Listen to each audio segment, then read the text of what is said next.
Nagbabalik ang PTV Balita ngayon. Nasa bahagi na ng Manila Bay ang Bagyong Ramil. Ito ay batay sa 11 a.m. na weather forecast update ng Pag-asa.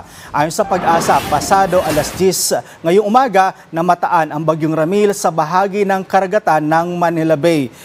May dala itong lakas na hangin na 65 kilometers per hour malapit sa gitna na may pagbugso hanggang 90 kilometers per hour. Kumikilos ito pa west-northwestward ng bansa na may bilis na 15 kilometers per hour. Nakataas ang tropical cyclone wind signal number 2 sa southern portion ng Quirino, central at southern portion ng Nueva Vizcaya, Benguet, La Union at northern portion ng Bataan, Metro Manila, Laguna at Quezon. Kasama rin ang Pulilio Island, Pangasinan, Aurora, Nueva Vizcaya, Bulacan, Tarlac, Pampanga, Zambales at Rizal. Tropical cyclone wind signal number 1 naman sa Cagayan Valley. Nalalabing bahagi ng Nueva Vizcaya, Apayao, Abra, Kalinga, Mountain Province, Ifugao.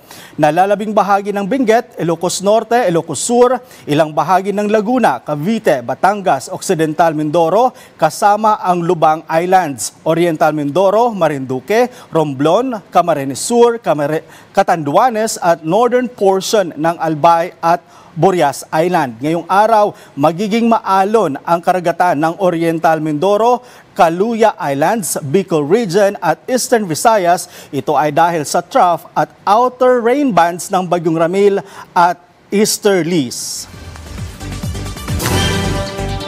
At sa ibang balita, lumagda ang National Housing Authority o NHA ng isang kasunduan sa dalawang mga digital payment platform para online na ang pagbabayad ng mga benepisyaryo ng NHA sa kanilang buwanang amortisasyon. Pinangunahan ni NHA General Manager Joe Ben Tai ang nasabing kasunduan kasama ang mga kinatawan ng dalawang mga digital payment platforms. Ayon kay Tai, layo nito na makipag-ugnayan o makapagbigay ng kaginhawaan at mas madaling paraan ng pagbabayad ng mga benepisyaryo ng pabahay ng NHA sa kanilang buwanang amortisasyon. Dagdag pa ni Tai na bahagi ito ng mas malaking online payment gateway system ng kanilang ahensya upang palakasin ang payment network ng ahensya sa pamamagitan ng pagdaragdag ng mas popular na mga alternatibo na magbibigay ng mas madaling paraan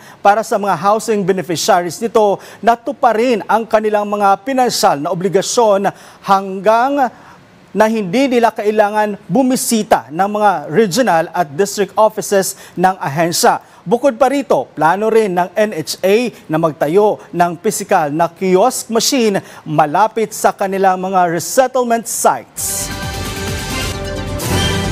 At iyan ang mga balita sa oras na ito. Para sa iba pang updates, i-follow at ilike kami sa aming Facebook at X sa @PTVPH. Ako si Noel Talakay para sa Pambasang TV sa Bagong Pilipinas.